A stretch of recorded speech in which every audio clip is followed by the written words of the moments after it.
Bismillahirrahmanirrahim. Assalamualaikum warahmatullahi wabarakatuh. Selamat berjumpa kembali pada kesempatan kali ini dengan saya, Pak Haki. Video kali ini kita akan membahas tentang keragaman budaya Indonesia. Sebelum kita mulai, apa kabar semuanya? Sehat semuanya ya, insya Allah. Mudah-mudahan dalam keadaan sehat walafiat dan juga siap untuk menerima pembelajaran pada kesempatan kali ini. Sebelum kita mulai, mari kita mengucapkan Bismillahirrahmanirrahim. Negara kita, ya Indonesia, yang diproklamasikan kemerdekaannya pada 4 Agustus 1945, memiliki gugusan kepulauan dengan garis pantai sepanjang 95.181 km. Akan garis pantai terdekat.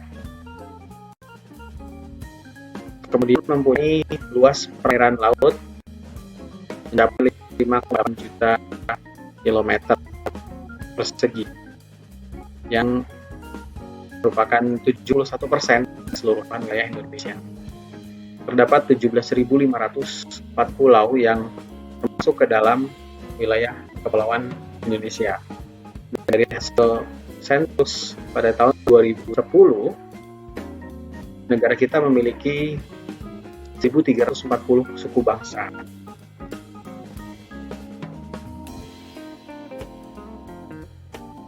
Apa yang menyebabkan banyaknya suku bangsa di Indonesia?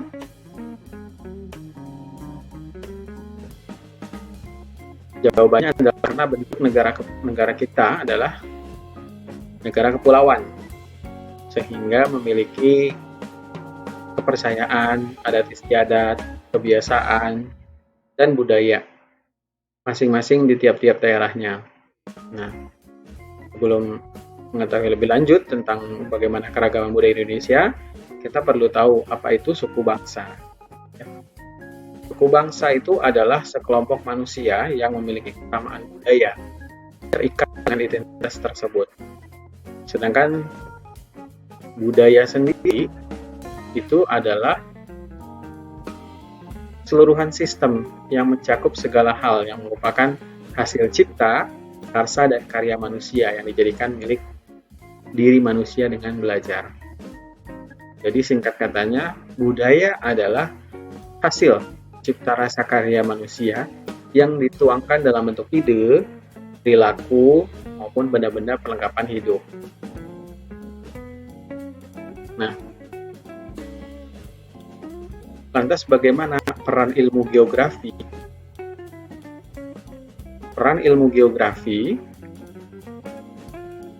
kaitan erat dengan budaya yang dihasilkan oleh manusia, di mana setiap kebudayaan yang dihasilkan oleh manusia di suatu wilayah itu selalu terpengaruh oleh kondisi geografis wilayah tersebut.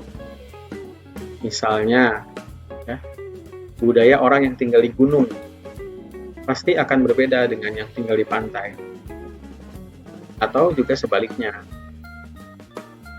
Nah, ya.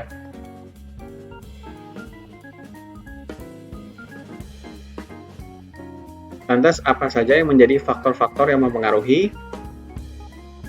keberagaman budaya di Indonesia? Yang pertama adalah letak geografisnya. Misalnya gimana? Ya, contoh dari jenis pekerjaan saja, orang yang tinggal di gunung itu cenderung memiliki mata pencarian sebagai petani. Sementara orang yang tinggal di laut ya umumnya berprofesi sebagai nelayan. Ya. Atau misalnya hal yang lain, misalnya seperti yang kelihatan ada gambar ya. Ada 2 gambar perahu, yang satu gambar perahu bercadik, mempunyai seperti sayap ya, batang bambu di sebelah kanan dan sebelah kirinya. Ada juga yang tidak punya cadik, jadi hanya perahu biasa. Nah, apa yang membedakan hal ini? Ini adalah letak geografisnya sebetulnya.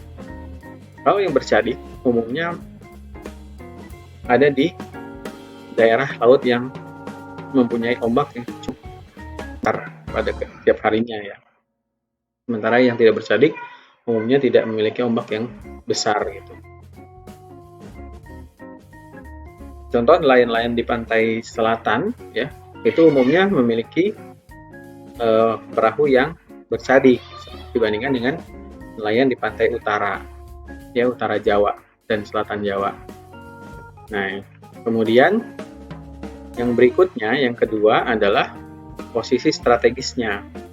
Karena negara kita merupakan bagian dari jalur perdagangan internasional yang dulunya ramai, ya, yang kemudian menyebabkan terpengaruhnya budaya masyarakat Indonesia. Ya.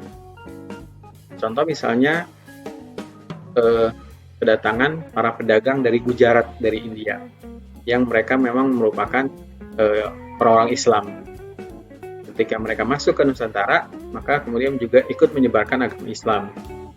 Karena masuk pertama kalinya melalui jalurnya di Aceh, ya Sumatera Utara, di Sumatera gitu ya.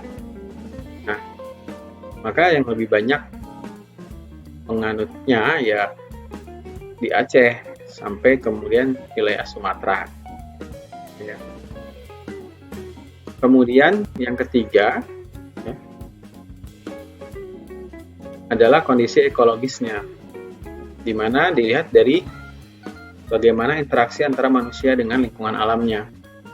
Kenapa demikian? Karena orang yang berinteraksi dengan lingkungannya otomatis juga mempengaruhi bagaimana cara dia hidup, termasuk benda-benda, kebiasaan, dan segala macamnya. Misalnya, ya, rumah orang Baduy, orang suku Baduy, itu umumnya dibuat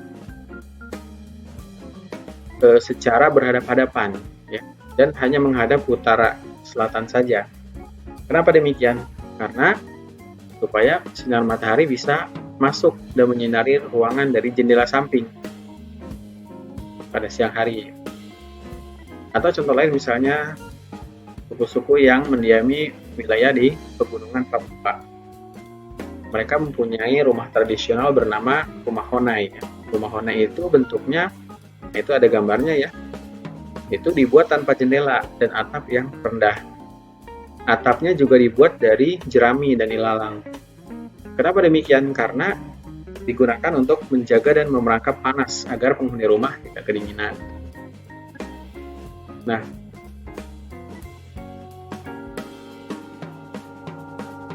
contoh lain misalnya ya rumah panggung. Ya, rumah panggung, kenapa dibuat rumah panggung? Karena ada dua kemungkinan. Pertama, daerahnya adalah daerah yang dapat tergenang banjir ya, misalnya di tepian sungai ya. Atau yang kedua adalah berada di wilayah hutan, dimana kalau di wilayah hutan dibuat rumah panggung karena supaya tidak langsung diserbu oleh hewan buas misalnya ya. Upacara adat orang yang ada di gunung ya, contohnya di gambar itu ada upacara kasada di orang-orang suku Tengger ya, di Bromo, dengan upacara ngelarung. Ngelarung itu adanya di laut ya. Sama-sama memberikan sesaji kepada alam. Bedanya yang satu di laut, yang satu di gunung. Ini tergantung dari ya kondisi ekologisnya gitu.